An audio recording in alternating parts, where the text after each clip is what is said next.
The supernatural badasses of Blockade Battlefront return for a second season, and I think it's a long time coming. I really loved Blockade Battlefront. It was a really crazy show with a premise that still honestly makes me scratch my head. What I love most about it is that it has the ability to do anything it wants, and what I loved most about the first season of Blockade Battlefront is that most episodes were self-contained. They were very episodic. You could pretty much watch one and be completely satisfied, but you didn't necessarily have to watch the entire series. There was an overarching story, but it never really dominated every single episode. And that's pretty much what you get in the very first episode of the second season, which is a straight-up reintroduction to all of the characters, as well as a ridiculous storyline about the main character, Leonardo, having to get the president's head back to his body. Yep, Blockade Battlefront is back, and it's as ridiculous as ever, and I wouldn't want to have it any other way. First, let me just get something out of the way. This episode is gorgeous. Animation, art direction, backgrounds, action scene, 10 out of 10, 15 out of freaking 10, 100 out of 10, it all looks good.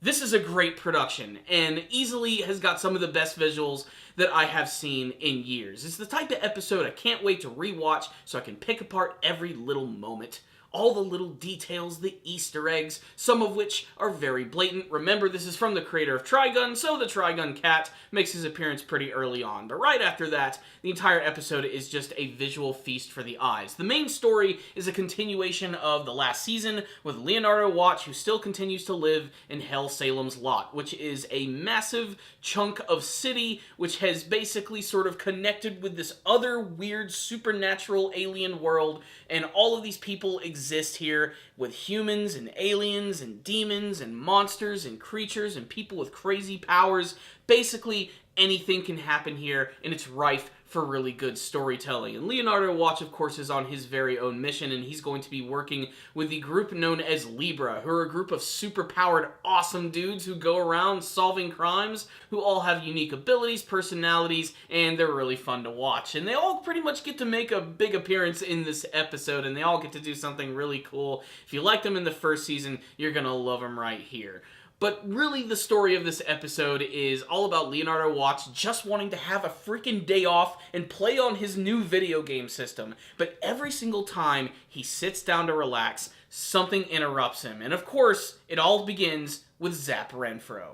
But before we even get to that, let me just talk about the introduction of this episode. The moment that really sold me was how the episode opened up and it started feeling like I was watching Rick and Morty mixed with Futurama with a dash of Space Dandy. The show just begins randomly, where we get to see that Fempt has returned, the weird villain from the first season, and he's concocted this plan where he's created these like weird monsters that live inside of a test tube, and he's attached them to the heads of people, and whenever they break out of these test tubes, they transform, they start to grow large and big and eat everything in their sight. Explaining this shit out loud sounds insane. It's the type of thing that you actually have to see. Basically, the entire city is being overrun by these giant monsters that eat people in the most like violent, blood-splattering way possible. So it's up to the entire Libra group to come in and show off their stuff, and it's basically just an excuse for action. And it looks awesome, and I have no complaints with it. It's a great reintroduction to the characters, and I love that every single time they show up, they do these really crazy things. And they don't even, like, wince at it or even, like, freak out about the fact that all this crazy stuff is going on around them. They're so used to the chaos in their lives that it's become comical for them even. They even crack jokes during all of this stuff. So, getting back to the main storyline of Leonardo just hanging out in his apartment, just getting ready to play some video games, and Zap Renfro comes by and he throws him this case, which just so happens to have the President of the United States head in it. So the president is missing his head, and everyone all over the city is after it, and they don't care who has it. If they have it, they're going to kill them and try and take it for themselves. So the entire episode is all about Leonardo just traveling across Hell Salem's Lot, dodging enemies, running into his team members of Libra, and desperately trying to escape with his life. And to even describe the chaos that ensues, I can't do it justice. I just have to recommend it to all of you. And like I said, if you liked the first season, you're going to love this one, because a lot of classic characters show up to do cool things. Zap Renfro in particular is definitely one of the fan favorites. Klaus von Reinhardt's return, which is great. Stephen A. Starface, who has one of the coolest names ever. Freaking KK, who comes in riding on a freaking exploding motorcycle. Deldro Brody, who's one of my personal favorite characters, who is like a super effeminate Venom. They're all so damn cool. Even Leonardo Watts steps up to the plate in this episode and utilizes his very unique eye abilities to finally arrive and stop this crazy, ridiculous demon from chopping off people's heads, and he saves the president, and it's ridiculous, and I absolutely love it.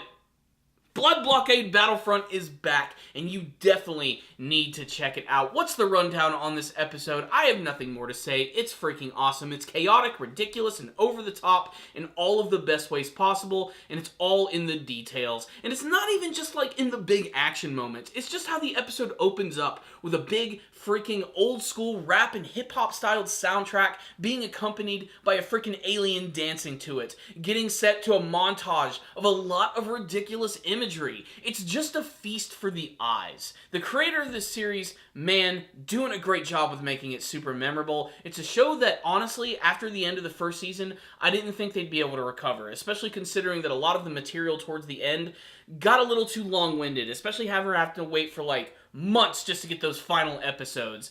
And now I'm just starving for more. After being reintroduced to these characters and seeing them again and getting to see where they're going to be going, I want more. That's really it. And I'm not actually having an issue with the fact that there isn't like a big story. I do like the episodic episodes like this one right here. Just the ridiculous situations and things that they can get themselves into.